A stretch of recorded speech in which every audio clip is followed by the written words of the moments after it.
Dear students, welcome to the classes of Ray Academy. Today we are studying rights of a partner. मतलब partner का business में क्या क्या अधिकार होता है। मतलब पार्टनर को बिजनेस से ये सब चीजें का राइट होता है, ये वो कर सकता है, उसको कोई मना नहीं कर सकता।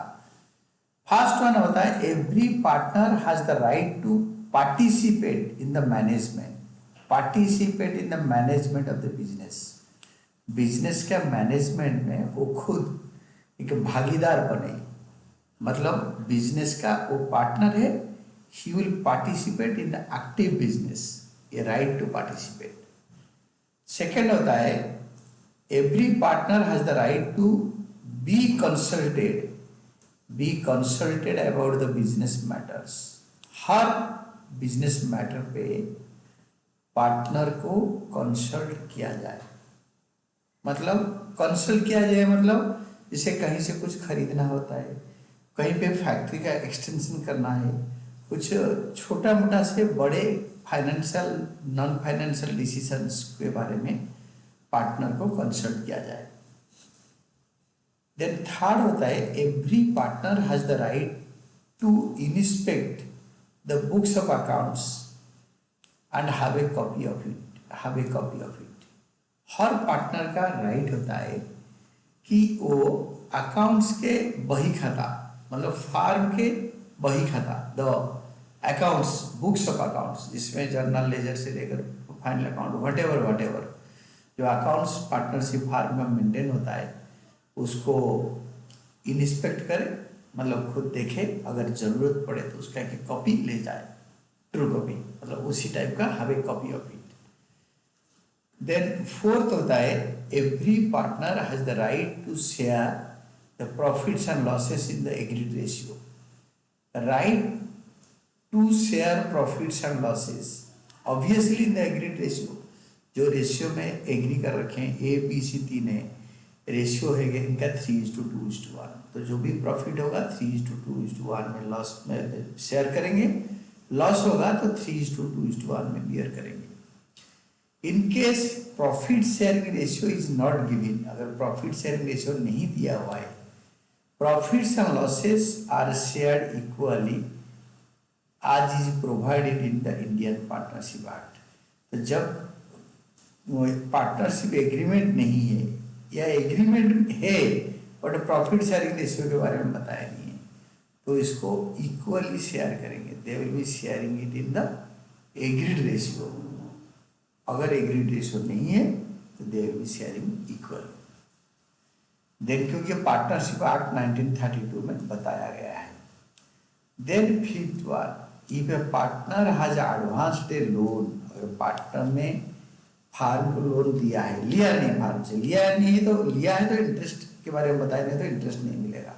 अगर पार्टनर ने फार्म को लोन दिया है over and above his capital, he has the right to receive interest on loan at an agreed rate of interest। अगर रेट ऑफ इंटरेस्ट एग्रीड है, अगर लिखा है पार्टनरशिप डीड है, लिखा है 15% इंटरेस्ट मिलेगा।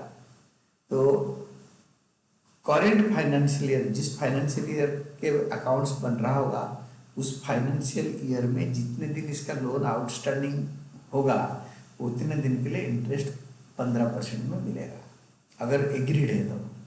इन case rate of interest is not agreed, अगर नॉट एग्रीड है, इंटरेस्ट इज नॉट एग्रीड, लिखा नहीं है percentage, interest is paid at the rate provided in the Indian partnership act which is at 6%। अगर कुछ लिखा नहीं है तो उसको 6% इंटरेस्ट मिलेगा जो लोन पार्टनर ने फार्म को दिया है। छठा राइट है पार्टनर का, a partner has the right to take decision in the interest of the business, to take decision in the interest of the business। Business का इंटरेस्ट में यानी बिजनेस का भलाई में, बिजनेस के बेस्ट इंटरेस्ट पे, अच्छाई के लिए पार्टनर का राइट है, वो एक डिसीजन ले सकता है। तो एक नहीं, सारे डिसीजन ले सकता है। सेवेंथ है a partner has the right not to allow admission of a new partner. एक न्यू पार्टनर का एडमिशन को एक पार्टनर डिसअलाउ कर सकता है, ही मे नॉट अलाउ। इसका मतलब है हर पार्टनर अगर एग्री करेंगे ताकि नया पार्टनर का एडमिशन होगा। कोई एक पार्टनर अगर ऑब्जेक्ट कर लिया तो नहीं हो पाएगा admission. Last 8th point, after giving notice a partner has to retire from the firm. Notice देने के बाद पार्टनर फार्म से रिटायर कर सकता है। अगर एकदम से रिटायर कर लेगा तो बाकी पार्टनर के लिए प्रॉब्लम हो सकता है, तो he has to give notice to retire. Yes, partnership का जो टाइम लिमिट है, right to retire from the firm, तो कोई टाइम लिमिट नहीं है। इफ द पार्टनरशिप एज वही लोग कभी भी बोलेगा मैं रिटायर कर लूंगा, नहीं तो नोटिस देगा उस दिन रिटायर कर लेगा। अगर टाइम लिमिट मेंशन है तो उतने टाइम में करेगा, बाकी पार्टनर का रिक्वायरमेंट देख के तो वो नोटिस देके रिटायर कर सकता है।